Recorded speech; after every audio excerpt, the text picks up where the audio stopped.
Who's ready for the weekly bust? You're in the right place if you came to catch the show.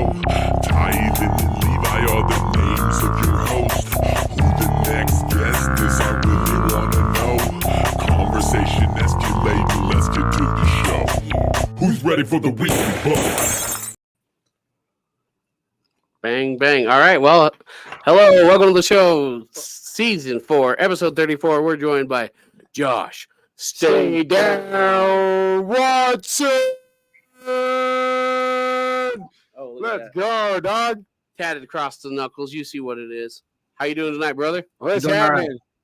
You're like a KO king, dog. If you guys aren't familiar, we watched him live at Knuckle KO or get KO'd, right?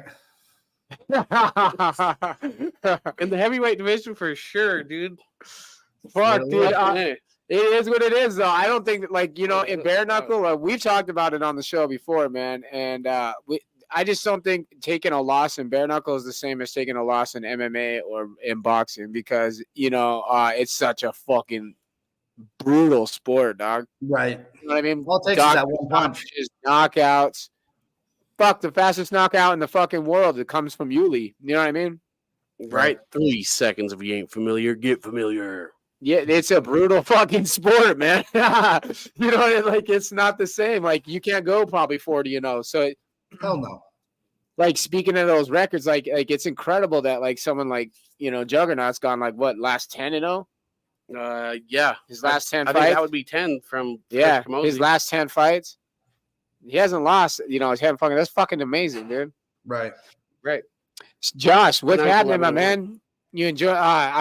We've tried to get you on. We hit and miss before, I think, but this is finally like it's happened, man. And I'm excited to have you on. I'm excited to be on. First and foremost, let's just jump right into what brings you into the show. Actually, let's not do that. I'll have a tradition on the show to get to know who you are as an individual and allow our audience to get to know who you are from your own point of view in your own words. So what better way to give a description than from the man himself? Who are you, Josh? Derek, it was 9 until Friday. Who am I? Who are you, man? I don't know. Where did you come from? Where did you go? I'm from Maine, but I don't know. I'm a working class guy that likes to fight. You know, I'm not lucky enough to. You sound American. Huh? Exactly. Right. Exactly. It is American. I don't make the kind of money everybody else makes. I don't have the name. I don't have the recognition to where I can just train and live in a gym and go to the fucking gym 4 times a day and do nothing. I have to work. I got to put my 40 hours in and figure out when I'm going to train and coordinate that with my coaches and work around that shit. So that's definitely it's definitely a working class kind of thing. And we'll call it boxing. Right. Yeah. And I just, people say, kind of it's my, or fuck, people say it. I'm saying, I'm admitting it. It's my midlife crisis. Yeah. Fuck that, dog. How can you do it? You're balling in it then, dog. You're in your prime, baby. No, yeah, like, I mean, fuck, I wish I had this kind of success, 10 years ago. If I had this kind of like notoriety 10 years ago, it would be a whole lot better for myself, not when I'm at the end of shit. I see. Do you know, can I say something? Yeah. Say whatever you want. You ever seen the movie Major Payne? Mm-hmm. Mm-hmm. Who is that wrestler that comes in there and fights Major Payne on the motorcycle? Tattoos everywhere. You're a mix of him and Goldberg. I definitely gotten the Goldberg as the doppelganger before. You're a mix between him and Goldberg. Well, is it Bam Bam Bigelow? Because I mean, I've got Bam Bam Bigelow. Yes, it is Bam Bam Bigelow. Okay. So I one of my best friends from high school, he actually wrestled for WWE, and we always joked around with me kind of getting into it, but it was like I already had a built-in gimmick. I'd have been Bam Bam Bigelow's long-lost son. Done. Head tattoo, beast from the Northeast. I'd knock a fucking tooth out so it just matches right up and it'll be done. That's fucking hilarious, man. Yep. I just want to jump back. Jeff Unger, shout out to you, my boy. He just got rotator cuff surgery. Yeah, heal up, my man. Good luck in Healing and recovery, positive brother. prayers sent your way. We love you. Josh, growing up in Maine, what was it like? Slow. Like Montana slow or slow? You ever been to Montana? Yeah, I fought in Montana. Oh yeah. Oh Hell yeah. It was a quick. It was quick. Wasn't there long. I mean, you gotta go like northwest area. No, I mean it was easy. Dude, I fucked up the other day and I messaged him. I said, "Hey, I posted something." So it's fucking funny that you're like, "Oh yeah, dude, that's fucking funny." Never. Anyways, moving on, bro. No, I was just I grew up playing sports, country life. Just baseball, basketball, wrestling, track, football. There was never a season where I wasn't doing something. And I was that fucking country boy athlete growing up. How long did you do wrestling? 1 year. I did it my junior year. I wrestling and basketball is the same season, and I Like played Levi. I played basketball in Fucking the right. freshman My sophomore junior year. And when I was a sophomore, I actually got benched for dunking in a game, and the coach sucked. I ended up quitting. And then the following year I wrestled, enjoyed it, had a really good time. But I was wrestling 215 and my best friend was the 275. And going up the next year, I was walking around at like 250 and I didn't want to wrestle off my best friend every single week and beat him every single fucking week. I had football. I had shit going for me. So I was like, fuck it. You can have wrestling. I'll go do indoor track.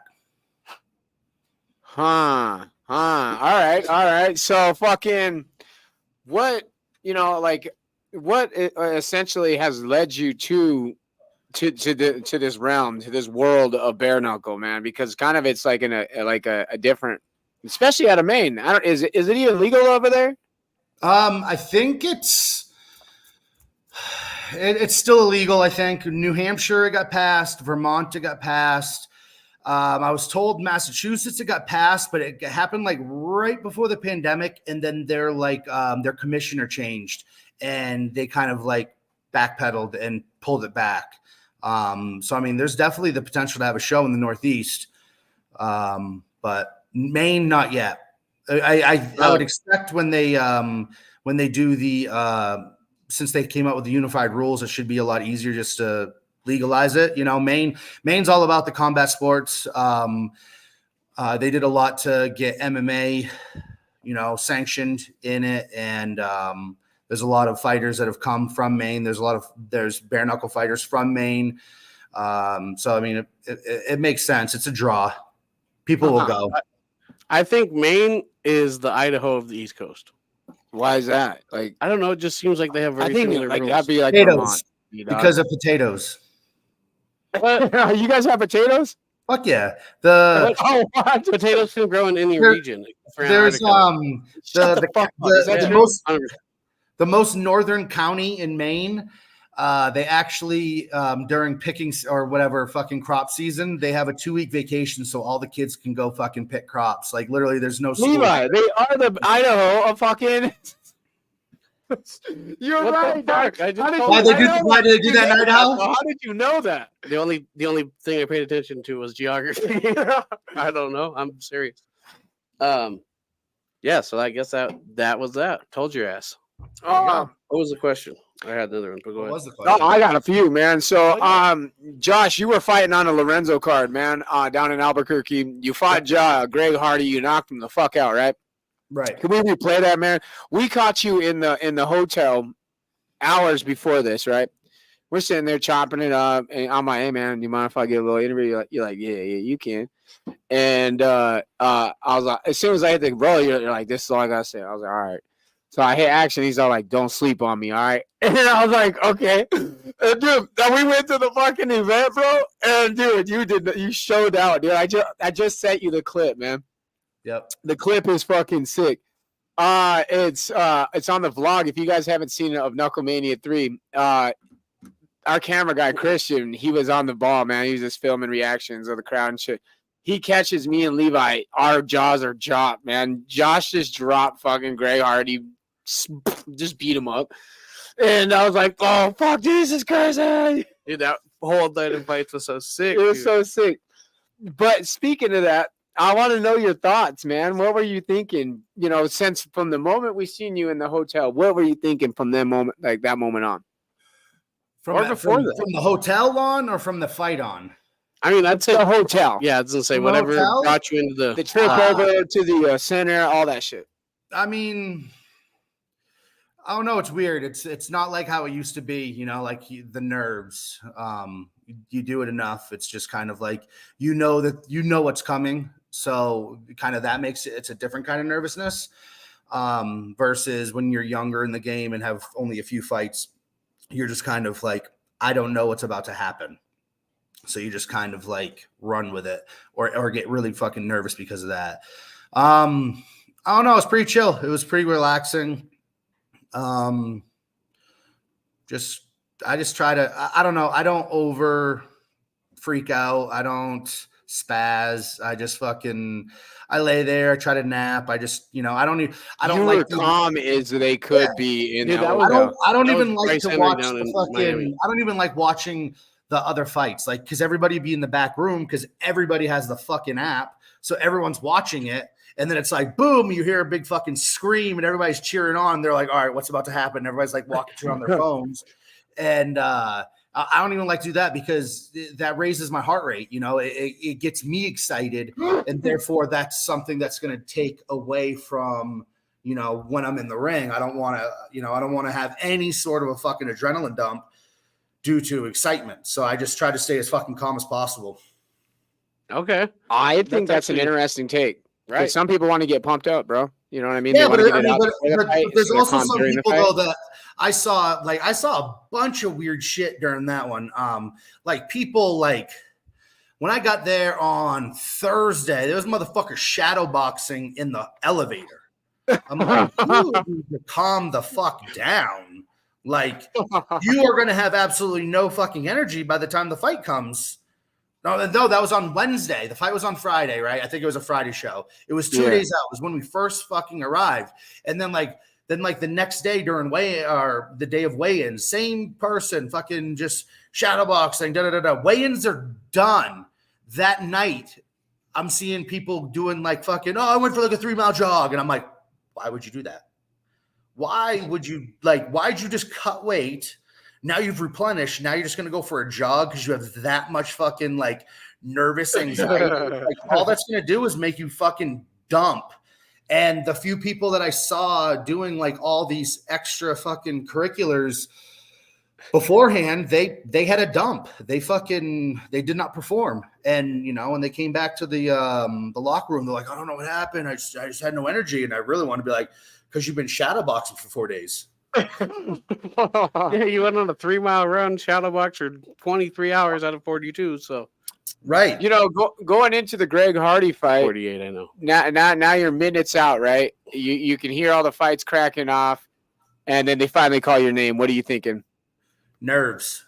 That's Yeah. about the. It was that's a the- fucking massive crowd, man. That crowd was huge. That was. You know what though?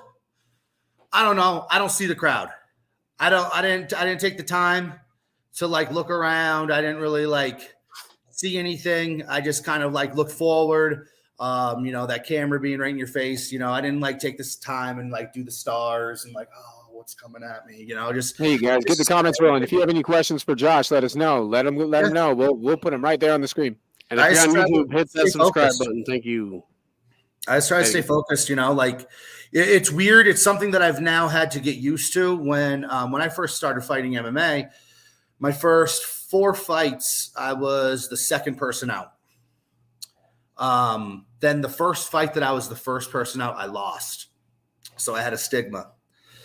Then the next fight, I was the second person out. I won. The next one, second person out. I won. The next one, I was the first one out, lost. So it's something that kind of like stuck with me until I was the second one out and I lost. I'm like, all right, then it's irrelevant. It makes no difference. But all my BKFC fights have been first person out. There is a thing though. You're not the only one that says that, dude. People in the blue corner seem to prefer that. You know what I mean? They prefer definitely. Because I mean, you pick a song to get yourself hype. You're hyped out back. You're just trying to like get yourself fucking motivated, and then you come out and you're like, yeah, let's do this. And you're like, all right, now I have to listen to this motherfucker's stupid ass song. Watch everybody fucking do it now over the hometown guy, and it's like, all right, now it's like, what do I do? Do I pace back and forth? Do I get pissed off? How do I keep my mind, focused on what I'm supposed to do? And that kind of, it's different. I think in Montana, I focused more on being angry and like trying to fucking like stay involved and not let it fucking get to me. But just taking it in as noise, like dismissal. Hell yeah. Tony, I'm glad we were there live as well. You can't hear shit. What? Once the fight starts, you can't hear shit. Oh, yeah. I've been at shows where like I had, like hundreds of fans there just all chanting my fucking name, and I don't know it till I watch the video. I'm like, oh shit, everybody's fucking chanting my name. That's pretty cool. But other than that, you just fucking lock in and get in there, huh? Yep. That's dope. He fought in Billings. Yeah. October 9th fight. Yeah. Right? Yeah. What'd you think about Montana when you were over here? Other than, I mean, that's like you got the shitty part of Montana, by the way. You got to go to Billings. Yeah, you got to go to I mountains, Billings, man. Yeah, I definitely wanted to like Montana, someplace I'd like to go and just kind of like take a trip to, like and experience like the mountains and get like you experienced the canyon of like a middle of nowhere. Yeah, I kind of middle of Montana right now. There's a place where people go to fucking watch the elk and rut. Yeah. No, I at one point I actually almost momentarily moved to Montana. I used to do cell phone towers, and back in 2005. Wait, what? Would you climb those motherfuckers? Hell yeah. Yeah. How's that shit? I don't like heights. Well, I mean, neither do I. but back in like 2005, I want to say there was like zero cell phone coverage in all of Montana, and my boss had scored like fucking like 103 jobs. He's like, we're gonna move to Montana for 2 years. He's like, each job we're just gonna fucking bang it out. One cell phone carrier, just fucking turn and burn 1 week per job. Let's go. And I'm like, you can go fuck yourself. I'm staying here. I'm not moving to Montana. Made a fucking killing though, dude. I'm not. Oh yeah. No, not really. I wasn't getting paid shit. Really? But the owner of that company was. Yeah, that owner got paid, baby. Oh hell yeah. I was getting paid like people used to have Razor Motorola's. Yep. With no service. None. Hell yeah, they did. Fuck them. So. But no, I stayed home. I was like, I'm not gonna live with fucking like 6 different guys. I'm not renting a house and living with 6 guys and fucking dealing with their bullshit and working every single fucking day. Nope. You'd have the fucking the walkie-talkie phone, but you had to be like, check it for service. Oh fuck! Hey, we got off track. I gotta ask him. You're back. All right, you're in the ring now. Oh yeah. Oh, all right. Greg Hardy. Finally gets introduced, right? Yep.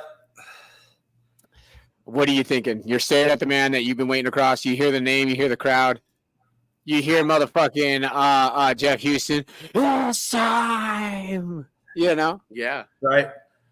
What are you thinking, my man? I'm thinking he's not ready. He thinks right, he's ready. dude. He thinks he's ready. He's not ready. I'm just gonna be just like, that was why I was coming off the line swinging, and take care of it. Just. I knew he wouldn't be ready for it. Plain and simple. And I mean, it worked out. Yeah. When it started piling on towards the end, man, did you see the end or do you like? Kind of yes and no. So in the end of that second or end of the first, he's kind of falling all over you, to be real. Yeah. Well, like I mentioned, we were talking before, I got poked in the eye. Like that fucked me up bad to where I couldn't see anything. So like if you watch it, like I'm super like dodgy and flinchy because I couldn't see anything, and I was legit like triple vision. I couldn't see anything. So once my you know, like I did, like he threw me to the ground. I took my sweet ass time getting up. You know, my coach thought I was exhausted. I was like, no, I was trying to take my fucking time because I couldn't see shit. You know, like at one point we clinched up and I wasn't even trying to fight from the clinch. I was like, I'm just gonna hold you. I need to recover this eyeball. And after that, you know, yeah, like I think he hit me with like three or four jabs in a row. And it's funny because like you can tell he's not bare knuckle trained because he's hitting me square in the forehead. And after like the second one, he hits me in the forehead. I'm like, yeah, this is stupid. Like, why are you hitting me in the head? And then even my coach said, so it was either the third or fourth one. I kind of like bucked it a little bit. And my coach was like, here we go. Because that's kind of like my little like signal of like, all right, I'm done getting hit. Like, I'm going to hit you back. You're wild, dog. Even That's if I hit crazy. you back on my face, I'm coming at you. And that's when I went at him and I dropped him in the first round. As soon as he fell down, I just had a waterfall of blood fall over my face. Yeah. And I was like, fuck, this is not good. There's been a bunch of fights that have ended due to shitty cuts. All hard long. And I was like this, and I'm like, he's fucking poster child. He's this. I'm like, I don't know. So I went back and everything was cool. And like right at the very, very end of the round or end of the break, the cut man put grease in my eye. Oh no.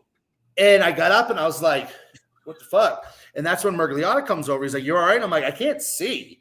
And he was like, wait, what? And I go, there's something. And I was like, I'm like, give me the fucking towel. And he like went to like wipe it. And he like did. I'm like, do it again. And I like fucking jammed my eye in his finger and wiped it. I'm like, there we go. We're good.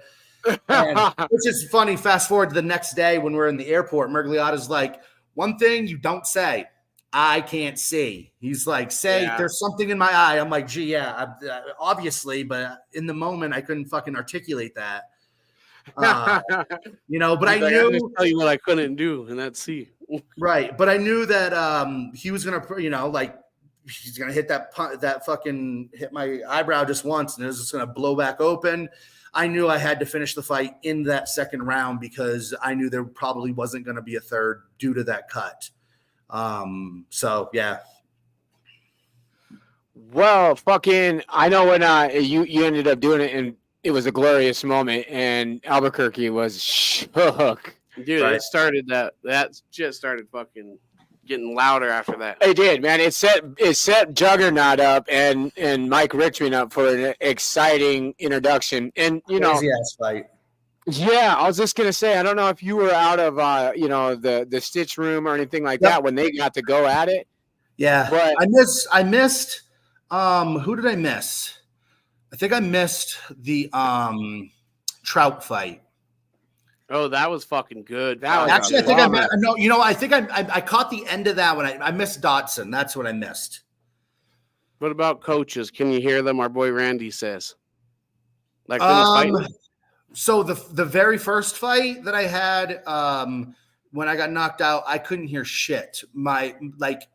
It was In weird. Montana? Yeah, like I don't want to sit here and try to blame it on ring rust, but that definitely had something to do with it. I hadn't fought in 8 years. And like even my coach, like I was standing in the corner, we were getting ready to go, and I guess he said my name like 5 times before I turned around. He's like, "Can you fucking hear me?" And I was like, yeah, fine, like whatever. And I didn't realize he had said my name multiple times for me to even acknowledge him. And afterwards, I was like, "Yeah, I didn't hear a fucking word you said." Huh? In Albuquerque, when I fought McElroy, I could hear him for the most part. Yeah. And then for Hardy, there was like the best example was when I dropped him in the first round. I heard my coach specifically say 16 seconds or 17 seconds. So I knew, like, if you watch when he stands up, like I'm like chomping at it. Like I'm ready to fucking dive in because I know with my eye, I might get stopped, whatever. I was like, I got one fucking chance to swing on him. Yeah. And the bell rung beforehand. But yeah, you can hear your coaches. And that's the important part of having your coaches there when you're training. and not having, you know, a million different people at the gym hollering just different fucking things to you. I've had teammates in the past where one of them, she went out to fight, I think actually in Montana as well. And her husband went with, and he's fought and he's been around. But when it came time for like training, he was there, but he wasn't the voice. It would be like one a coach or another coach or a UFC fighter or something. And when we talked after the fact, I was like, you know, hey, what happened? And he goes, we got done. And she's like, I couldn't hear a word you said. You know, it's crazy to think, but it's part of the training. Part of your training. I think that's where the bonding comes in with a coach and a fucking fighter, man. 100%. Because it's selective hearing, you know, at its finest, man. You got to know what your coach is saying over the crowd and shit. I remember being like one of my first MMA fight. I actually think it was my second MMA fight. And I could hear both of my coaches cut through all the sound, all the noise. Like it was like I had a headset on, like, and they just were talking to me and they weren't even yelling shit. They were just like saying stuff normal. And it was crazy because I knew that it was loud. And the first time they said something, I was like, wow, I can hear them really well. Like almost to the point where I was like, I can hear them so well. I don't want to do what they're saying because they just told me to throw something and I don't want to do it because he obviously should be able to hear me, not realizing he probably can't because it's not the same coach. So, yeah, I mean, dude, I want to fucking talk about what brings you here tonight. Okay. I think it's interesting. And you made a comment earlier that you're like, well, fuck, man, I wish I would have, you know, continued this earlier or found it earlier as my niche. You're not that old, man. If you look at your age and then look at Lorenzo's age. How old's Lorenzo? Huh? How old's Lorenzo? Lorenzo's 41, right? Okay, I'm 40, so. Dude, what the fuck? Why do they got your age all fucked up? I don't know. How old do you think I was? My age, dude. Yeah. Well, you're my age, yo. That's what it says. Nah, man. I'm 40. Yeah, they have you. They have your age all fucked up. Look at this fucking gray thing. My brother's gray. That doesn't count. Yeah, I was gonna say half my head is motherfucker. Half my head is gray actually. And he's younger. He's my younger brother. I'm 28. None of that shit matters. And you fight well. You know what I mean? Like I went with it. But fuck it, dude. Even at that age, you're still fighting well. You're knocking motherfuckers out, bro. Right. You know what I mean? The fighting part's the easy part. Like that's literally the easy part. It's the fucking camp. It's the training. Like you keep kind of alluding to the reason why I'm here. I want that not rematch, but I want to rebook the fight with Ben Rothwell. I fought Greg Hardy. They were like, oh, we want you, you know, to fight in Denver. I'm like, that's 11 weeks out. I'm like, with this fucking blowout of my eyeball, like I can't even spar for probably 6 weeks. You know, so there's half my camp right there. You know, I got to heal. I got to recover and go back to fucking working 40 hours a week. Because during when I fought Hardy, I took like a leave of absence for almost a month so that I could prepare for it. And I couldn't do that. I couldn't come back to work for a month and then go, see you later, and then bounce again. So like I was working full time and I didn't get the recovery time I needed. And I hurt my back, which is whatever. I hurt my back almost every single fucking camp. But the problem was I didn't have the proper time or rest to recover. So a week later when I was like, oh, I feel better. I felt better, but I ended up tweaking it again. And 40 is the new 25. 40 is the new 25, but 44 is the new 88. Wes. Shout out to Wesley Killigal. So like it just the recovery, and like I said before, you know, I'm that working class man. Like I have to work for my shit. I can't just train and recover and relax. And you got a following though, don't you? Like I have a huge following. The entire state of Maine follows me. The whole fucking every single one of them. So I fought on one of the MMA card. I was living in Vegas, came back home to fight on a MMA card. I sold $17,000 worth of tickets. Nice. That's what I'm saying, Very man. good. Like, and Marcus Davis is on the same card, and he only sold 42. So that's where my question leads. Then is like, you're a marketable fella. Then you know what I mean. So like, you should be able to turn it into a full time. But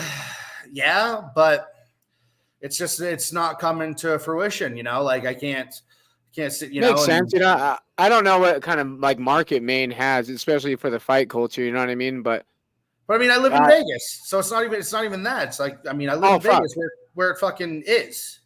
But where bare knuckle isn't yet. Right. But I mean, everybody knows it exists. Why don't you get the Rothwell fight in Vegas? Well, it's because fucking commission's got to fucking advocate against it, dude. I think you're fighting UFC, dude. I think fucking old David Feldman is fighting Dana White, and it's behind closed doors. And I don't think they have an agreement. I think they're trying to keep bare knuckle out of Vegas as long as possible. No, I agree. Like, I mean, if you think of it, 30 years ago, they or 28, whatever the fuck it is, they came to the conclusion. They were like, hey, you can do UFC, but you have to put gloves on. And and fast forward 3 decades, they're like, hey, let's take those gloves away. And Dana's like, well, fuck, like, why? Like, you make us have to wear gloves. And UFC, the sport, like MMA and the UFC is what it is because of gloves.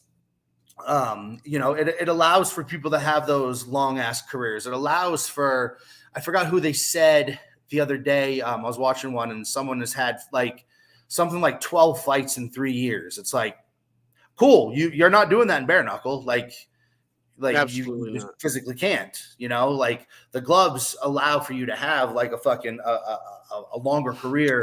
All this shit, like this shit in bare knuckles, though, is like superficial fucking injuries. It is. I'd rather get punched bare knuckle than with a glove. Yeah. Really? That's the overall consensus, man. Between the fighters and the doctors, all that shit. The reports are coming back for you. It seems like it's safer. Yeah, no, I mean, like I come from a long history of brain damage. Fucking, I was playing college football, and they told me I couldn't play football no more because of concussions. And I got done playing football, and I ended up 5 years later started fighting. Not the smartest thing someone can do, but whatever. Your niche, bro. Right. Yeah. I've always done something physical. I've always needed that kind of outlet. When I was growing up, I always had 2 pairs of boxing gloves, like from when I was, I think, 11 on. And if me and my friends had a disagreement, if we were at a party, if we were bored, like there was one day when I couldn't find one of the pairs of gloves, and me and my friend were just at each other, just fucking annoyed. And I was like, let's put the gloves on. And we only had over here. Then we only had one. So he was right-handed, I was right-handed. So I took the left. We took a belt. We took a belt, wrapped our hands together, and said, fuck you. And we beat the shit out of each other until we didn't want to do it no more. Then we went back inside, played video games, and we're fucking best friends. Like it was just, even when I was playing high school football, we used to make the underclassmen fight each other after the weight room. Weight room would get done, we'd go out back behind the fucking locker room and throw the gloves at 2 kids and be like, "Go boxing, go beat each other up." Oh, Derek says this will be his 8th bare knuckle in less than 2 years. Hell yeah. That's good. Yeah, he's cooking. Joe Rogan even said that MMA should be bare knuckle. Yeah, but he was kind of on both ends. If you watch a bunch, I think he's playing a fucking like both. Like he sneaked this in bare knuckle a little bit. I don't think so. He's the one after Alan Belcher. Whoever, I don't know, bro. Dude, whoever's fighting Junior Dos Santos, he's going to be there in Miami. He said. Yes. But I've also every time he brings it up, he's quick to right after he brings it up, he's quick to be like, "Yo, it's so fucking dangerous." So well, of course, he works for the UFC. He works for the UFC. He has to. He's watching. He can't praise it. Watching. That's the important part. He can't praise it, but because you're right, he is playing both sides of the coin. Because on one end, he's like, MMA, it's awesome. He's praising Jorge and stuff like that, which I truthfully believe. Also, like when you start grappling, like you don't grapple with fucking gloves on, like when you start grappling with gloves on, you're gonna get stuck in submissions that you would have never gotten stuck in, like it opens the door and it makes that aspect of it not realistic. And it does, make it more of a realistic fight. And if you watch the game bred fights, they're quicker. There isn't nearly as much damage as the boxing fights, I don't think. You're not forced to stand there and knuckle up. Right. You're right. Exactly. Because you can go, oh, this sucks, and take a person down and finish it. Yeah. It's another sanctioned bar fight. Right. Exactly. Yeah, what do you think? Do you think Gamebred is gonna compete? As soon as Valor kicks off. Is Valor going MMA or boxing? Boxing, but like karate style floors, slanted floors. No ropes. I mean, they already did it once or two. They did 1 or 2 shows. I think that's their second one coming up. But Joe Rogan's even planning a vacation around after the Roy Nelson versus fucking Alan Belcher fight. He's planning to go watch the Junior Dos Santos fight. So, I mean, he's even planning to go watch it, and that's Joe's eyes, dude. Joe's the biggest voice in the world right now. Right, he's the Oprah Winfrey for men. I think Joe Rogan legitimately is more influential than any other person in the entire fucking planet right now at this very moment. I agree. So for him to say that he's watching bare knuckle is fucking huge, dude. Right, but he's praising bare knuckle MMA and he's kind of dogging on the boxing aspect of it. I agree. agree. Absolutely. It's not that he's that's fucked up. I don't think that it's that fucking he's dogging it, but he's definitely sneak dissing it. He's trying to cloud not appraisal. You know what I mean? He's not trying to. Right, you're saying. But he did say he has been watching Alan Belcher since he's came over. So that means he's been watching for a while. And I think he didn't give Jug his proper flowers. Like, he kind of just rolled over. He didn't even address him by his real name, Lorenzo Hunt. Yeah, he said the Juggernaut. Which is cool, you know what I mean? That's his nickname and shit. But, like, he was throwing Instagram handles out He deserves to fucking be talked about like as a true champion. That motherfucker's a different breed. But dude. I mean, if you're watching the podcast itself, it kind of like they're open forum conversation. Like it's not like because I don't know who the guest was, but he was like Eddie Bravo. Eddie Bravo, yeah. That wasn't Eddie Bravo. It was Eddie Bravo. Yesterday's episode was Eddie Bravo. Oh, yeah. All right. But it was like, hey, you watched the bare knuckle, and he kind of like it kind of like spooled from there. And I think that was the first comment. That's true. Yeah, he brought it up. So I mean, it's not like he had that like back knowledge of like, all right, we're gonna talk about this. They have a 3-hour-long show. They can't fucking footnote the entire thing. Right. Sure, that is true. Yeah. And he was throwing Instagram handles out there because he called it Bare Knuckle FC. Yeah, that was kind of cool. And then he called him at the Juggernaut. That was kind of cool. That was kind of cool, man. Right.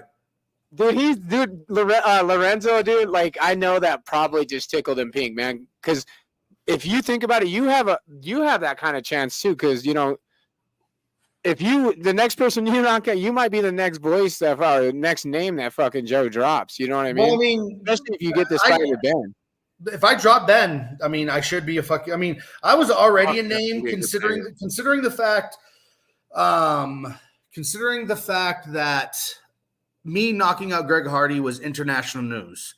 I know somebody that was in Japan and it was actually on the TV, on their news broadcast. It was on every single fucking news website there is. Washington Post, New York Times, Yahoo. You know how many fucking screenshots of the opening page of Yahoo I got sent? Sure. Yeah. It wasn't my face. Occasionally it was me kind of standing over him, but most of the time it was just, pictures of him. And it was just, Greg Hardy gets knocked out in BKFC in bare knuckle debut. But still though, him getting knocked out was international news. And it was huge, dude. Like that's what I said. He just shocked everybody in Albuquerque. And the yellow shorts, that shit was kind of that was a legendary look, man. Hell yeah. And he fucking hits him. It was a dope look, dude. That shit was hard. Yeah. It became an iconic scene with bare knuckle because like it was it shocked fucking everyone, dude. It really did.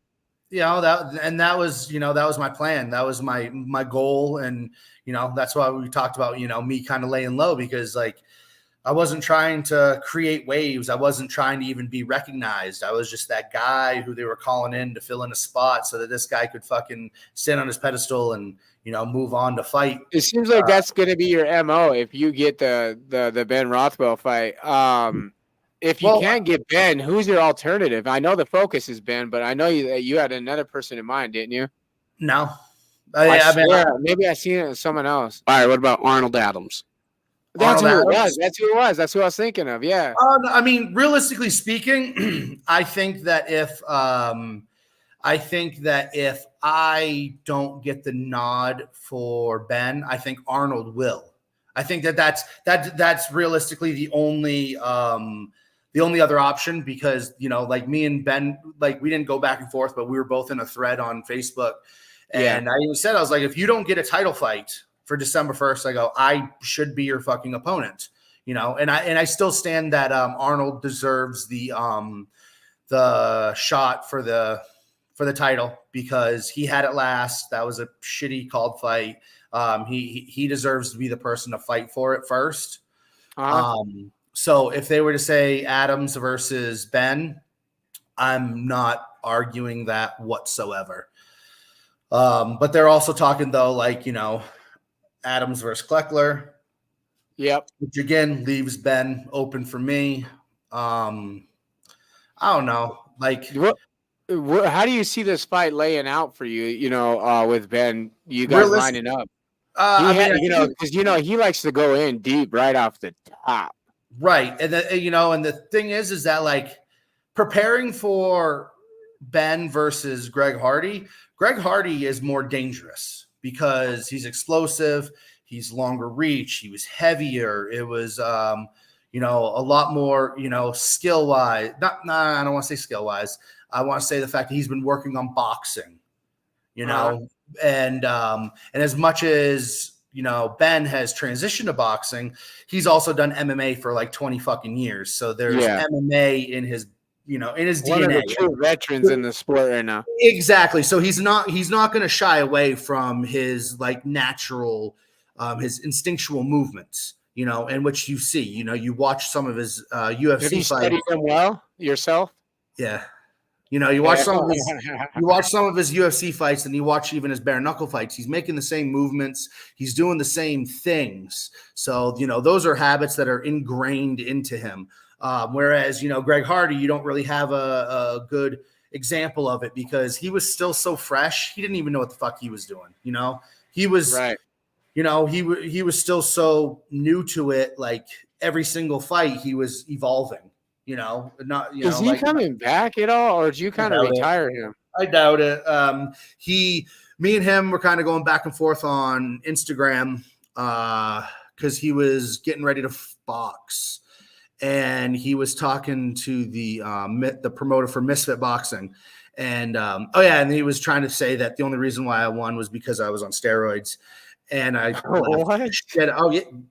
because I told him I was like, I'll box you. I'm like, you didn't like me beating you in bare knuckle. I go, so let's box. I go, same thing. Like, I go, but just letting you know, I go, that same left hook that I got you with, no glove, MMA glove, 16-ounce glove. I go, it's knocking you the fuck out every single time. And he's like, yeah, but if you went for them steroids, I'm like, bro, you'll be humbled. I'll go do a fucking drug test right now, and you're going to be humbled because, I mean, I have a past in, powerlifting and shit like that. And, and if you look at my first weigh-in photo from Billings on, I've lost considerable amount of size because like I don't powerlift no more. I don't that's not my fucking goal. My goal is for fighting. And that doesn't actually make you a better fighter. Josh is not cheese. Howie just popped in. Me and my coaches, one of my favorite quotes from my weigh-in photo, or actually I think it was BKFC's weigh-in photo of me for that Billings fight, was some guy wrote juiced to the gills. And I laughed my fucking ass off because that was one of the better ones. I love Instagram comments; they're the best. Oh yeah, definitely. But anyway, so me and Greg Hardy were going back and forth, and he's like, if he can pass a drug test, he's like, line it up. I'm like, hell yeah, I'll box you, dude. Like, I don't give a shit, Paycheck's a paycheck. And the next day, he was doing I can't think of what the it's this weird boxing league thing where they only go in for one round and it's like a team sport. So like you got the girls fight, like it's the girls will go one round, then the next weight class to the next weight class, then they'll go guys, weight class, weight. It's like a team sport. Yeah, it's a team thing. Globe Fight League. I'll look it up real quick. That's it's like a part, like a what is that? A relay round, kind of. Right.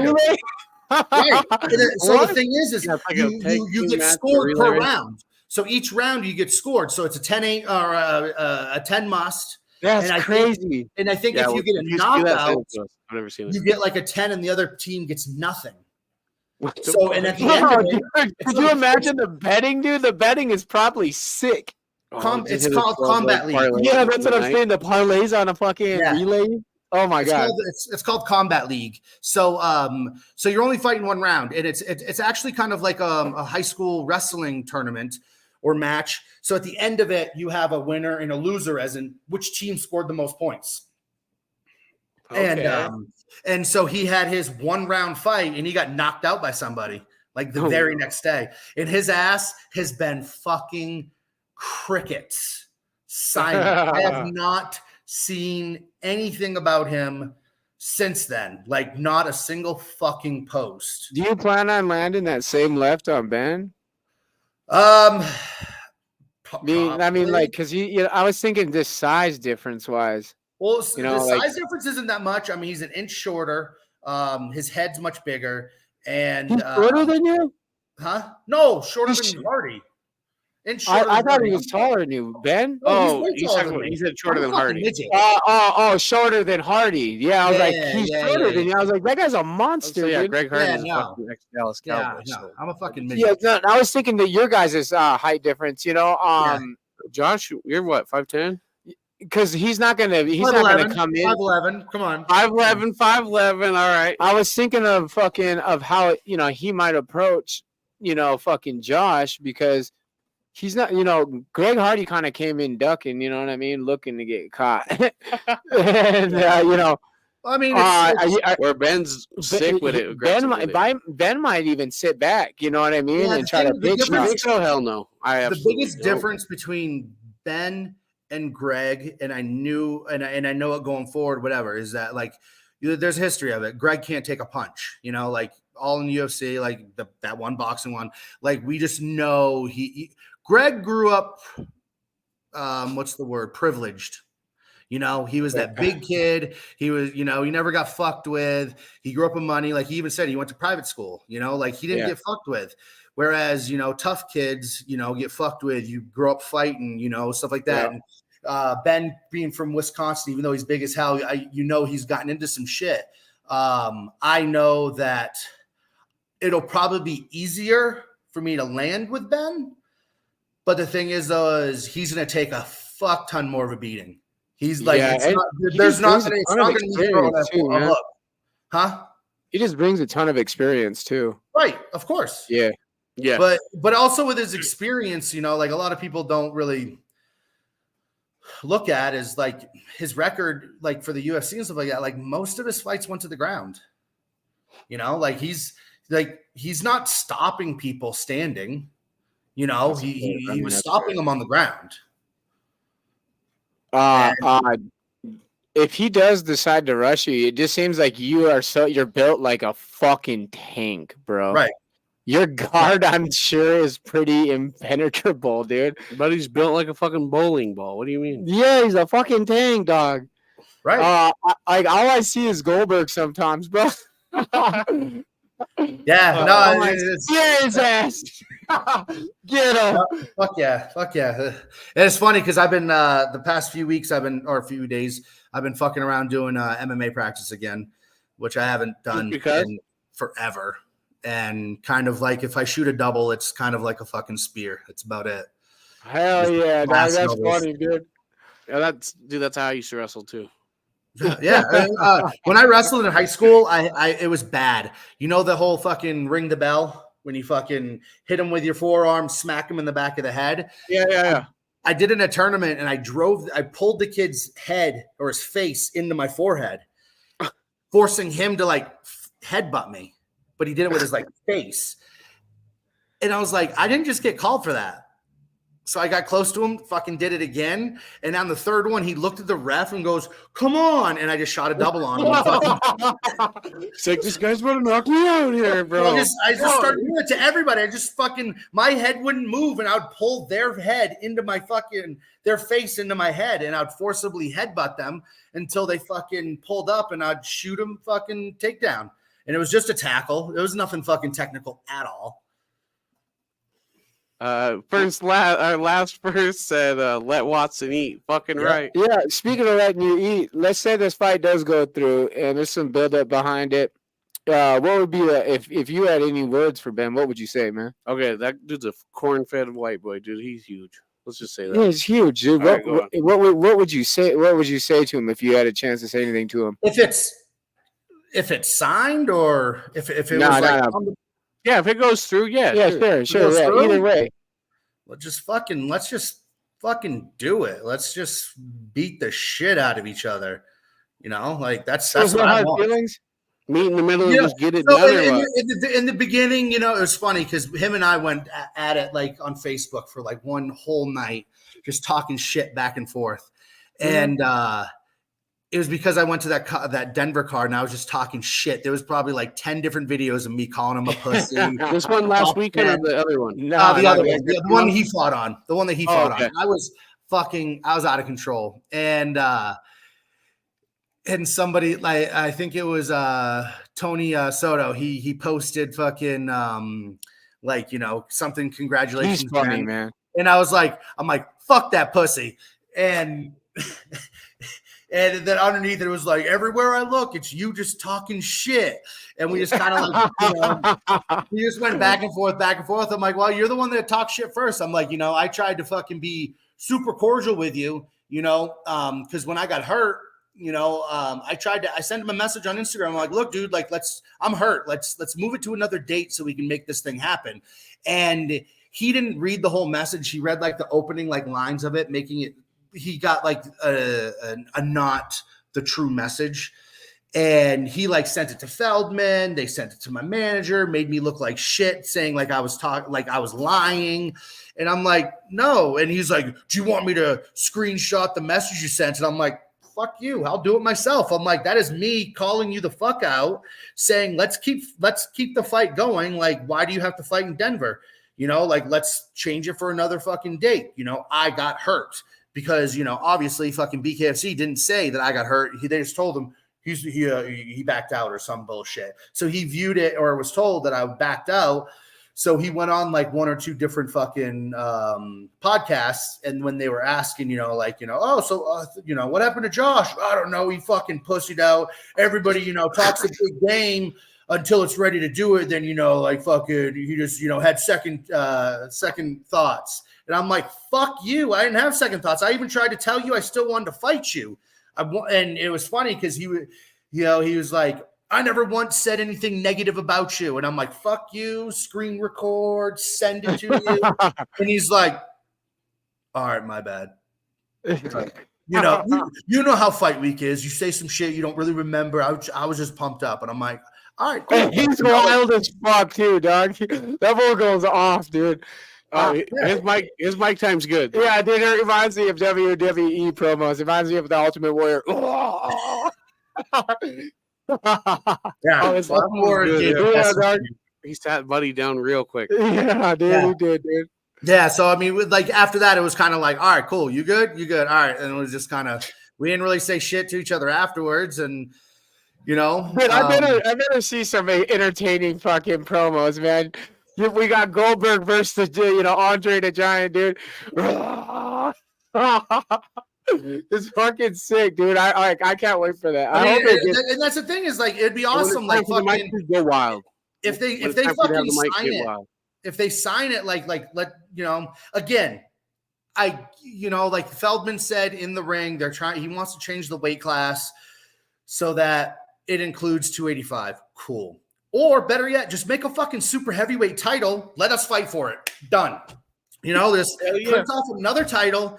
And you don't have to worry about changing paperwork. You don't have to worry about fucking changing this rule and that rule and upsetting other heavyweights, and then having other heavyweights who are weigh like 240 pounds fighting someone who's cutting to 285.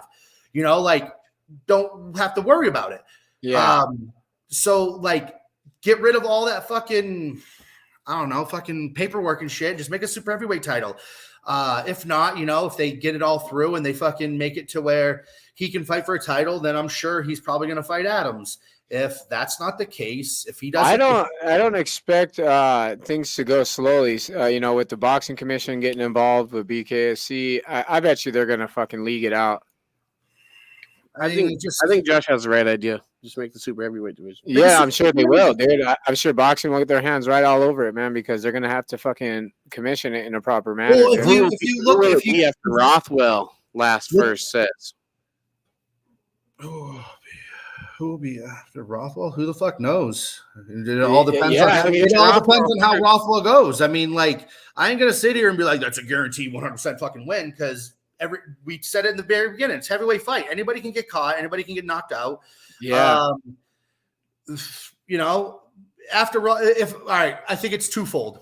Two-way scenario. I win, it's whatever the fuck comes up. You know, if I win, there was somebody made a poster, like, in theory, you know, like, it should be Adams versus Kleckler for the title. And then it should be between me and Rothwell for next in line. Whoever the fucking wins gets the winner of that one, you know. And yes, I know, Howie, we're well aware of the unified fucking rules. That's why I keep saying it.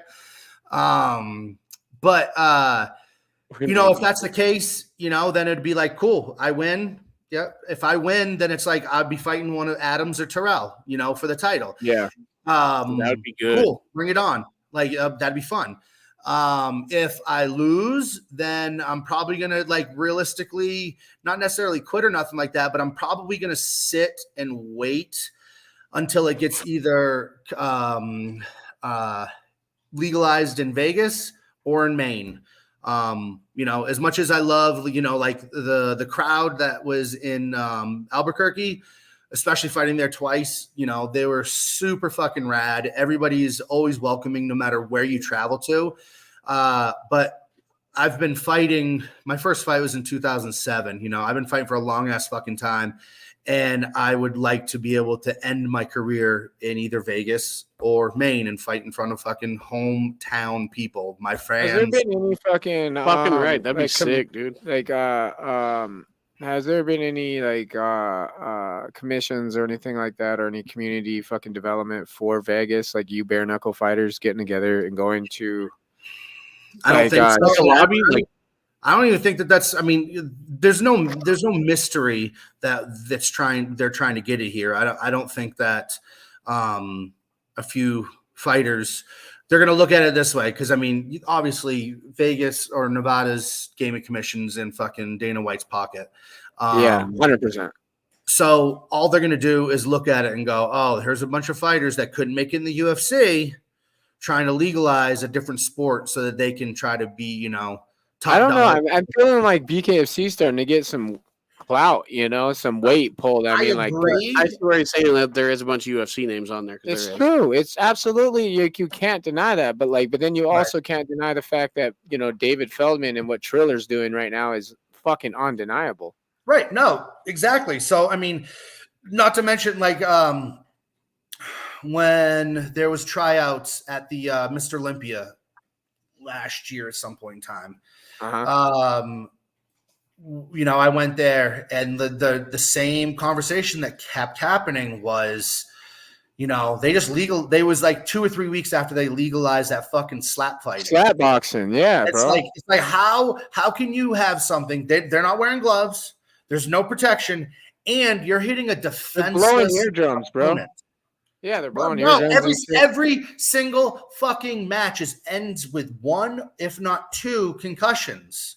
Like what the fuck kind of sport's that? And that's Dana White sports. So you're going to sit there and say that that's legal, but we're not going to do bare knuckle because, you know, that's, you know, brutal. It's fucking bonkers, man. You can't. Yeah, absolutely. That's what I'm saying. Declan Dickelheimer, hell yeah. It's the word is undeniable, man, because the growth has been it's so rapid and so fucking like people are calling it the most exciting combat sport. I mean, and I would be on board with that. With a 90% finish rate, bro, that's got to be right, isn't it? Yeah, that's what I'm saying. I mean, like I love watching boxing. I'm a boxing head myself. I like watching Gervonta Davis, like Devin Haney. I love the new era of boxing, but is it as entertaining as fucking bare knuckle? No, dude. Hell no. It's just it blows my mind how almost like obviously it's Vegas. I mean, how much corrupt can you get? You know what I mean? It's like the Sodom and Gomorrah of the modern world, but like it feels it's blatantly like blackballing fucking bare knuckle, and it feels super corrupt. 100%. Oh, our boy Wesley Kelly gonna start a new league. He's gonna start the groin punch league. I'll sign up for that. I'll sign up for that before I sign up for fucking slapping. I hate to get slapped. I fucking hate it. Isn't that the ultimate disrespect? No, it's not even that. Just it fucking hurts. Like if I'm driving and I'm getting really, really, really tired, and you're like nodding off, and how you like slap yourself to kind of wake yourself up. I will participate in that. Oh, I'll pull away like a bitch. Like don't hit me. Like I fucking hate getting slapped. Bare knuckle is the serious form of combat sport. Yeah, I'm behind you, Howie. Think about the fucking Englishman, man. It's like challenging you to a duel, bro. Right. Right. So Ben Rothwell, man, when's the last time you guys have had actually any converse back and forth, or when's the last time you talked to David or Nate Shook or anybody? The last one was I think like 4 or 5 days ago when I made that comment to him saying if you don't get a title fight, I should be your opponent. And I would agree. Right, and his exact response was, I'm in. It's 100% on BKFC. Damn, let's go. So I screenshot Nate Shook and David. I screenshot it and sent it to Nate. My social media guys, they fucking sent it to Shook. Like it's out. It's out and about. It's Come on, Nate Shook, answer the fucking call, baby. Right, exactly. Right. Let Wattson eat, Hell yeah. He's hungry, man. He's Goldberg. He wants to fucking jackhammer, baby.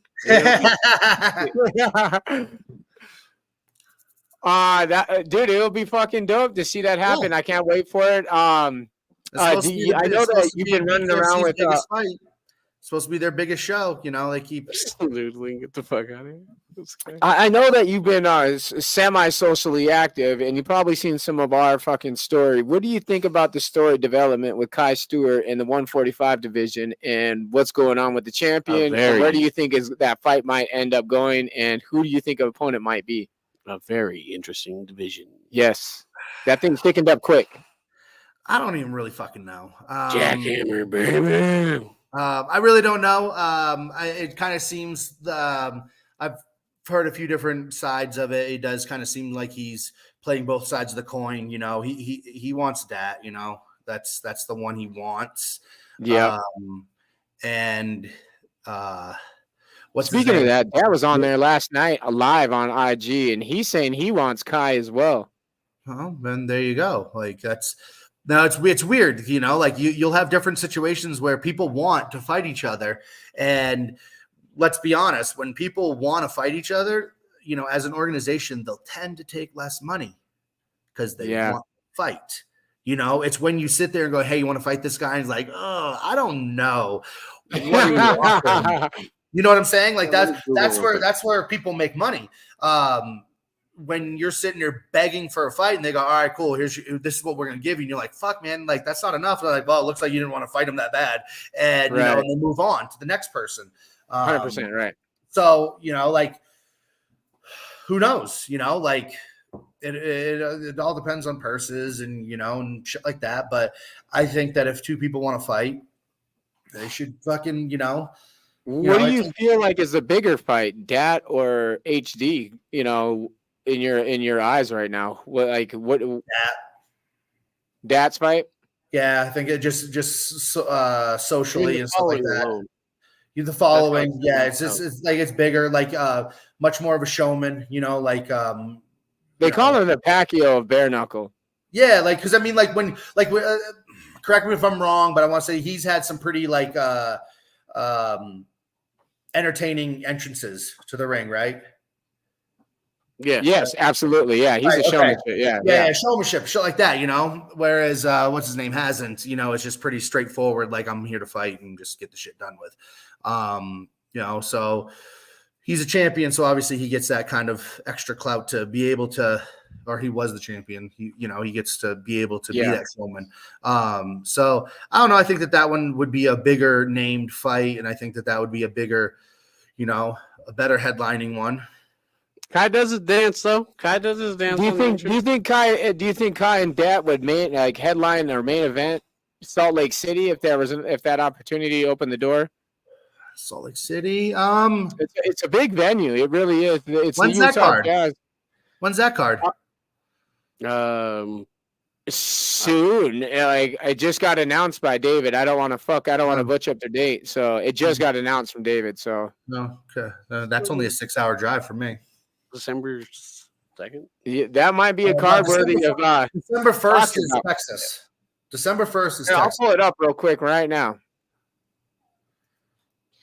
Salt Lake City, BK. Howie says the 1st, December 1st, but I thought that was supposed to be the Texas card. I don't know, bud. Howie knows everything. I know. I was gonna say, like, Howie, fill us in. Like, fucking. He says December 1st. When's the Texas card then? Oh yeah, what's the Texas card? Oh, November something. Let's see. I'm gonna guess. I ain't got shit. Nothing's pulling up. BKFC. I already did that.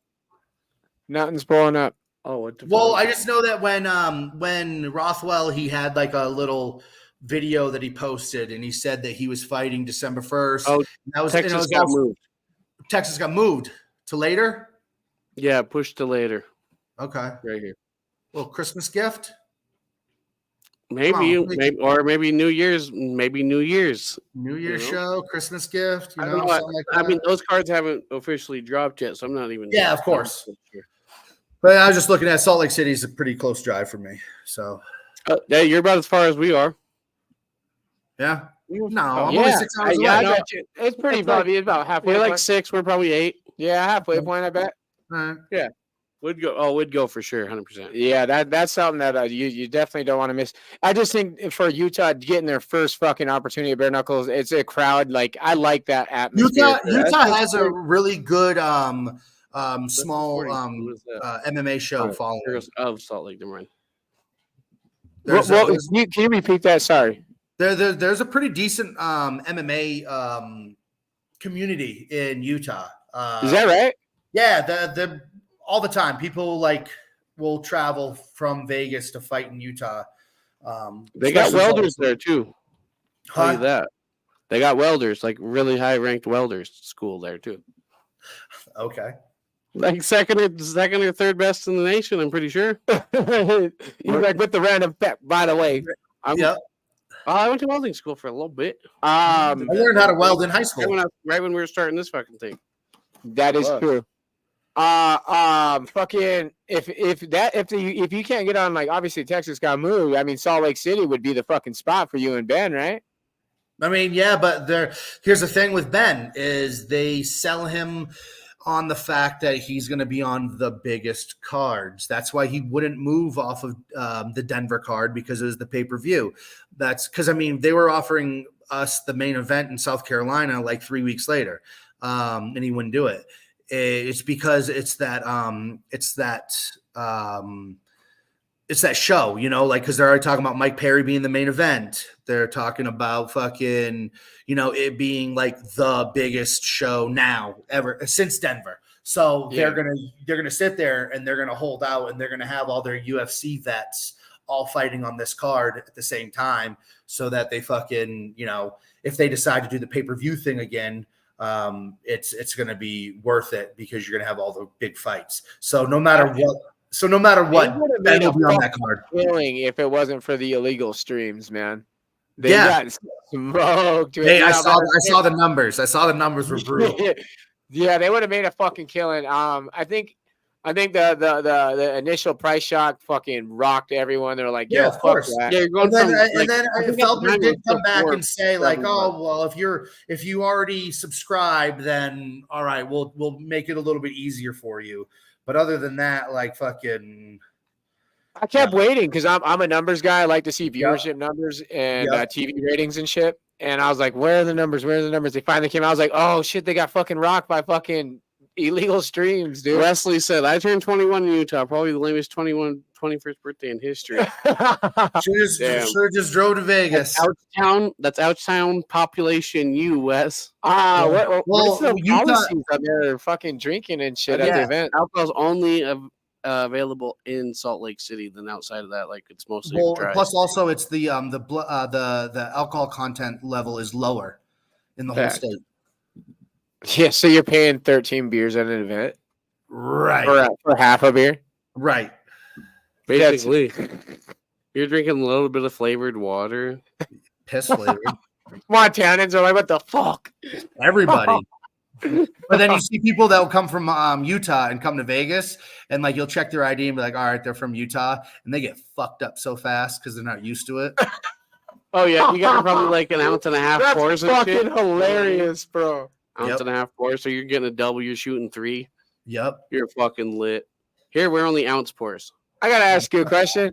You When I know, got in Florida, it was ounce and a half, dude. And it are was you like, one of those "Woo, cool double." bartenders that are like doing tricks and shit? Fuck no. I'm the laziest, worst bartender you can possibly get. Could you imagine if you see I be flipping shit. he's a 3-in-1, he's a bouncer, that sick ass fucking bartender too. So he's just whipping. And it's the bar you to go to for the fucking fight. Yeah, dog. To watch him. Yeah, no, like I remember one of the times some guy came in and he's like, "Can I get an old fashioned?" And I was like, "You want a real good one?" I'm like, "Best one you've ever fucking had, like fucking awesome." He's like, "Yeah," and I'm like, "Go somewhere else." Yeah.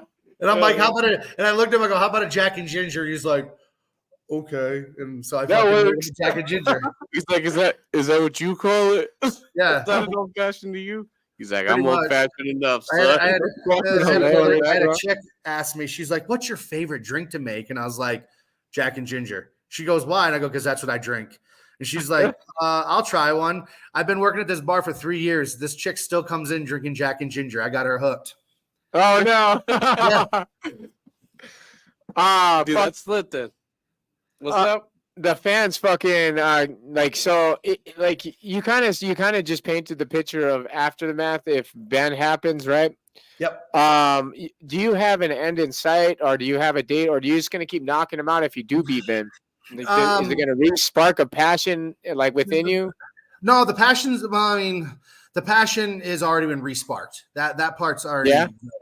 Yeah. Because I mean, I wouldn't be doing it or calling out fucking former UFC fighters. Hell you yeah. know, if I didn't have a passion for it, or the drive to think I'm gonna fucking beat him.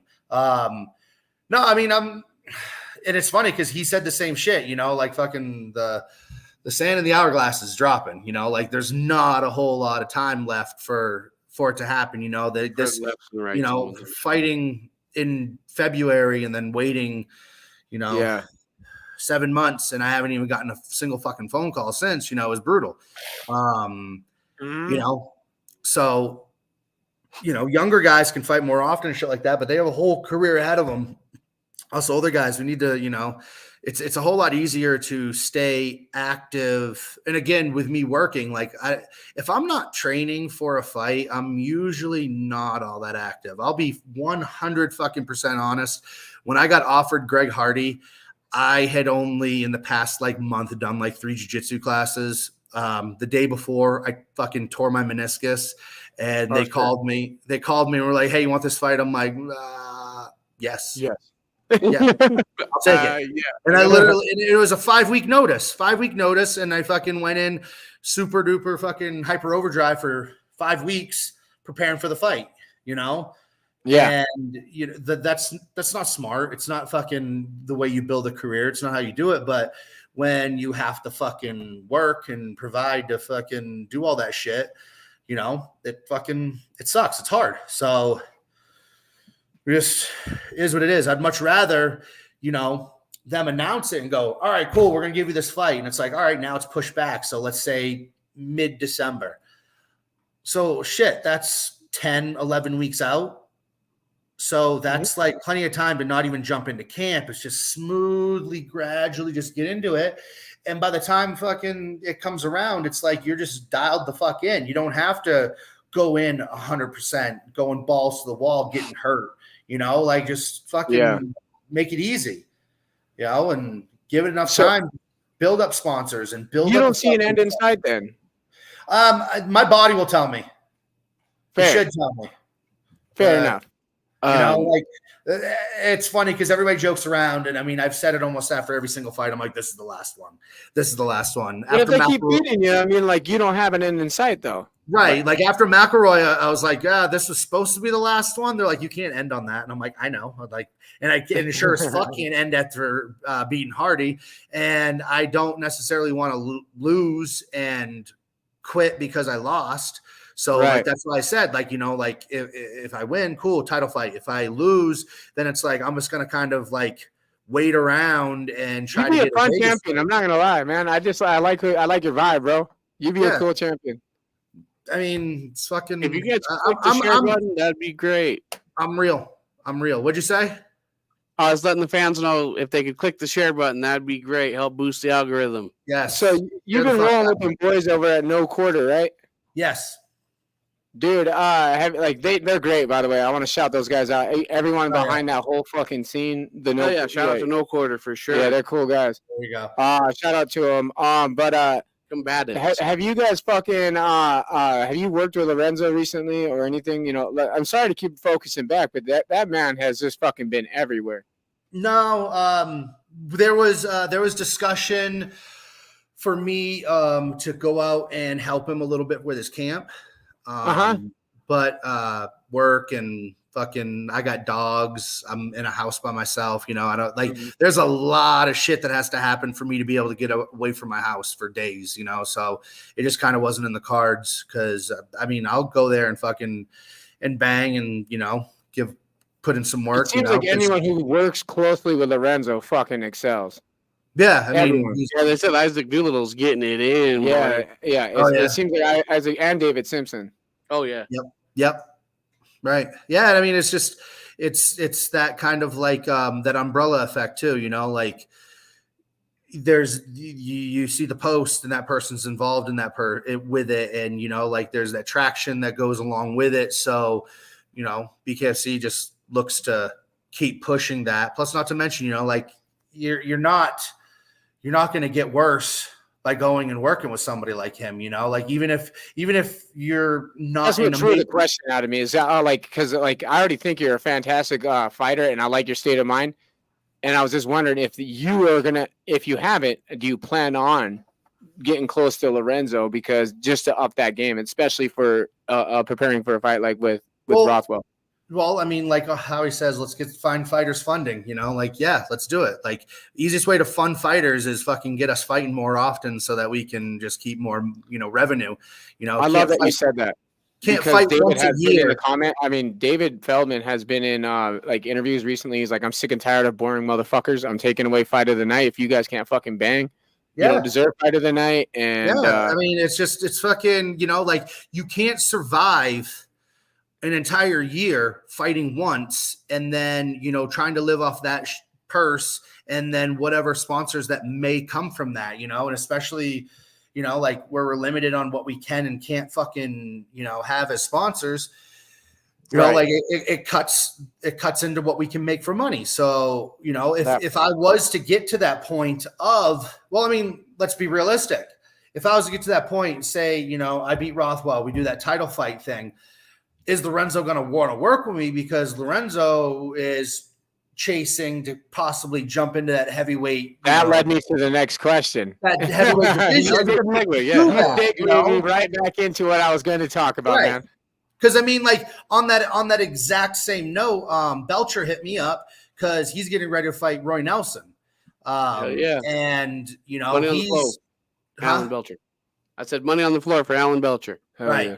And so he, you know, he's kind of like seeming like a traveling nomad. You know, it looks like he's in Albuquerque training with John Jones. Yep. And I got the invite to go out to Mississippi. Same thing. I was like, bro, I can't get away from my shit. You know, I'm like, you're more than welcome to come out here. I'm like, I kind of got that Roy Nelson build. I got that gut. You know, I'm the same height as him. That would be cool to get you guys some sparring time in together. Fuck yeah. Even if it's MMA sparring, and you know, and realistically speaking, that's why I started to start getting back into the MMA aspect to it, is because of stuff like that. Possibly, you know, that's not written in stone or nothing. If that's coming down the road, like it's like, fuck, I haven't thrown a fucking leg kick in a few years, so I should try to do that again. And you know, and we all know Gamebred stepping up and throwing out some money for some MMA Yeah, they fights. are, man. They got MMA is hard. Jorge got a big investor. What was it, like 200 million or some shit? Yeah, 300 million? from like Saudi Arabia, right? Yeah, somewhere. Yeah. I just read it not too long ago. It was a massive amount of money, dude. Like I was like, that can't be right, dude. There's no fucking way. And then sure enough, shit was real. Right. The deal went through. He got the money, dude. And then Good on him though, dude. Gamebred is likely Fucking right. to take off soon. And they are tossing money around like it's They like are, it's so you know, and I mean, and it seems like, because I mean, like for the most part with your BKFC contracts, it's, you know, like contract to contract, it's like you have 3 years where you can't, it's a non-compete. And I'm pretty sure, considering there's been multiple BKFC fighters that have fought in Gamebred, they're viewing that as non-compete because it's not the same sport. And definitely you can fight MMA, you can box, as long as it doesn't interfere with your career or your fight scheduling. But the only thing they won't allow you to do is fight bare knuckle. Yep. Yeah. BKFC is pretty fucking lenient towards that, I think, compared to other promotions. I mean, the champions can't go fight. All it does is promotes the organization. You know, Yeah. like Especially if they're getting wins in the bags too. Right. I got offered a real short notice fight to go out to Russia like 3 months ago. Is that with the Brito? Huh? The Brito situation? Brito fought around that time in Russia. Was that the RCC or something? January. Was it that long ago? Yeah, Yeah. he was already in and back by the time we went to Albuquerque. Yeah. Oh, for fuck's sake. I don't Yeah. remember, dude. I'm horrible at time. No, it was the RCC heavyweight heavyweight up, title dude. fight or whatever. And he, you know, it was just like pretty much it was one of those ones where somebody fucking got hurt and they put it out to every single manager like in the whole US and the whole world. Yeah. And my buddy that works, they don't have any heavyweights, and he's like, "Would you be up for traveling to Russia next week?" And I'm like, "For what?" And he's like, "MMA fight." And I'm like, and he goes, 35. I'm like, yes. Yeah. You know, I'll fight Fedor for fucking $35,000. Hell yeah. Well, absolutely. And to be in Russia, I think it'd be kind of cool just for the trip alone, too, dude. Right, exactly. Even during the war, like I don't give a shit. Like that sounded fucking fun as hell to me. And you know, and they're still putting on fights. I'm still showing up. right, Russia. right. And the thing is like in that scenario, it made me think about the whole like BKFC aspect of like, why would they even argue it? Because all they're gonna do is show me knocking out Greg Hardy over and over and over and over and over again, and all it's gonna do is fucking elevate BKFC. Boost their name, yeah. Exactly. And especially since they have that card in Bulgaria, and they said next year they're having a card in Russia, I think. David's excited about these international cards, man. He keeps talking about it, and I know they're big deals because fucking the way you could see his mannerisms when he brings up the fucking overseas deals. Right. Hell yeah. So I mean, like, you know, it's like obviously they're not going to argue with me possibly fighting in Russia, because all it's going to do is fucking expand the brand of BKFC. And if you win in Russia, dude, that's sick as fuck, dude. That's a ton of good publicity. Yeah, like, whew. Fuck yeah. I mean, granted, when you get paid apparently in like Bitcoin or something, and just fucking it's some fucking crazy shit because they abandoned the dollar. It's so fucking sketchy because one of my teammates out here, he fought for in Russia. And Like dude, you don't even really know, like, You're like, what's the mob- conversion rate? They're like, who knows the the conversion rate? mob greets you as soon as you touch down. You're like, oh, fuck. Yep. You pretty don't know much. conversion rate. Conversion rate knows you. They want 10% of your check, dog. That's I hope that shit spikes overnight. right. Hell yeah, dog. It's like, you killed that man, Grandpa. You killed Stink Meaner. Who the fuck is that? That's off Boondocks. Uh, When Grandpa kills Stink Meaner, come on. no, over my head. You don't watch Boondocks? Not enough to Josh, you watch Boondocks. Nah, but I know Oh what my you're God, talking dude, about. Not enough to reference. It's like the 4th episode of the first season. Not enough to reference, though. Wow. Boondocks is If good, you though. know you killed that man, Grandpa. You killed Stink Meaner. Because he was just an old blind dude. No, that's just too funny. Go on. You know, if an opportunity like that presented itself, I think it'd be awesome to see you to branch out. But I love what you do in bare knuckle, man. And I'd like to see a whole lot more. I think the whole mission behind you getting more fights has to be accomplished because, just like you said earlier, you are one of those most exciting fighters. You know, and with David Feldman, you know, going on record and publicly saying that he's sick and tired of lame fighters. It'd be wise to grab someone like you, Especially in that big boy division. Yeah, You know what I it'd be mean? wise to grab I've someone like never Josh. once had a boring fight. I've never in my entire, I had 11 MMA fights. I've never had a boring fight. It's like it's not what the fuck I do. How he's running, he's all like over in Russia. They tire you out, so their guys win. So the mob shows up. He's like, "Fuck it, we're not even gonna." He's like, "We're not They even were like, gonna "You want a hire- give you a prostitute?" hard- We'll Just just line let up you party." prostitutes. He's like, "Let's take you to Yeah. a nightclub 24 hours." Yeah. Well, whatever. I mean, fucking. I've kind of been known to drink through camp, so fucking. That's so fucking whatever. funny. Yes, get it on, dog. Those ginger jacks be something different. That's Right. fucking funny, dog. You guys a menace. No, definitely. I want to see you in there, man. So like the pitch is perfect. You're like, check it out, dude. You're already mad at these other fighters for fighting lamely, dude. He's like, let me get in there and bang a couple times a year, dude. That's all I'm asking. Just let me bang, bro. Right. Put me as a Yeah, feature and we'll be bang, good. fucking. That's like I want to fight, like Who's your biggest if you could orchestrate a quick main card, who would you want to be under and how would you design it right now? What fighters do you want to see? Well, I mean, I think me and Rothwell would be a perfectly fine main event. Absolutely. I think that would be great. Another thing that I was throwing around for a minute because it seemed like the whole entire heavyweight division was at a standstill. I was like, cool, let's do like a super heavyweight tournament. And fucking, it's a neat card. Right? You could have the first, 4 fights, 8 fighters, go in the first one. 3 months later, you have 2 fights. 3 months later, you have the fucking finale. It keeps everybody active. It keeps everybody fucking fighting and making money. And, everybody's like, oh, well, the super heavyweight division isn't that deep. Well, it's not deep because it doesn't fucking exist. Right. There's so many fighters. Like, the only people that we're making this, BKFC is making this exception for to fight heavy because they have to go to the commission. They have to fill out special paperwork. They have to jump through all these hoops to get allowance for these guys that are heavier. These weight differences, Like the Ben Rothwell, Greg Hardy, stuff like that. Like they have to get the exception for these guys to fight heavy. So it's like, if you were to eliminate that, there's a shit ton of former fighters that are right around that 300-pound mark that'll go out, and it's like, guess what? It's going to be entertaining. The best. That's a guaranteed night of knockout. It's going to be entertaining. Someone's going to get fucking lumberjack slapped and just whatever.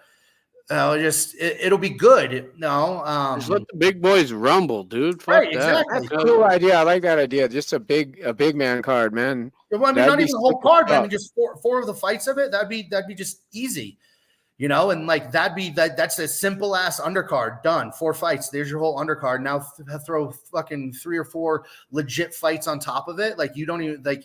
It's easy. That's that's easy work. Terry Goodspeed, thank you for the stars, my man. So right, just make super heavyweight, roll with it, like fucking me and Ben should be a super heavyweight title fight. That should just be done. Like that in itself could be a main event. Fucking right.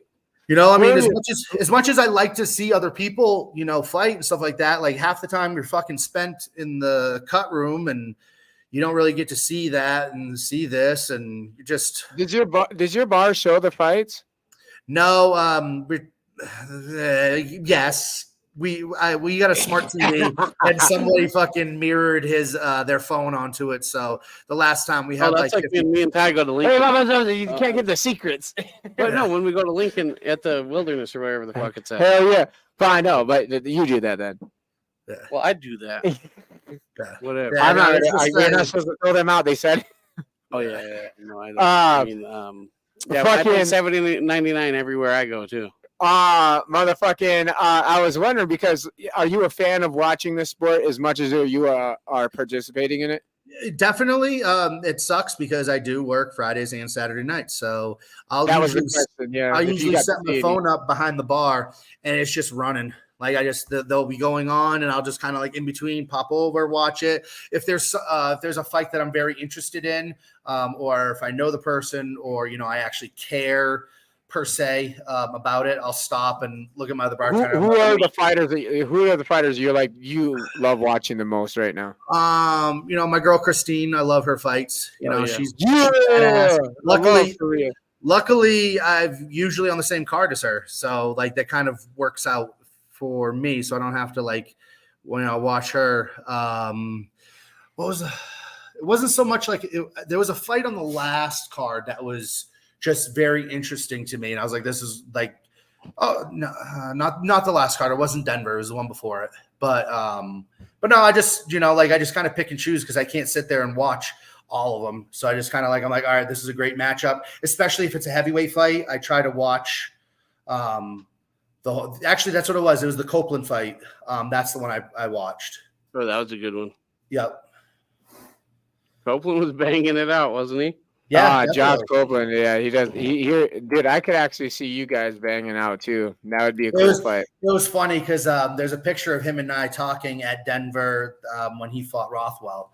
And like I just kind of like I was sitting in the crowd and I kind of like, looked over and it was before the event even started. And I just like jumped over the seat. I'm like, hey, bro, like fucking, you know, like he shook his hand and fucking. I'm like, hey, good luck tonight. Like fucking best of luck. You know, I think personally that's like, an interesting matchup. And I was like, as much as I want to fight fucking Rothwell, I'm like, you beat his ass. I go, it's me and you next. He's like, let's fucking do it. We shook it out, hug it out, and fucking, you know, I'm like, good luck tonight. You know, just I see, and that's I was wondering if you would ever bring him up. That's what I was saying. If you had anybody planned afterwards, because that fight in particular to me, I think is a fucking really cool matchup. I think that what your guys' styles are similar, and you guaranteed to fucking really rock the crowd and put on a real fucking show.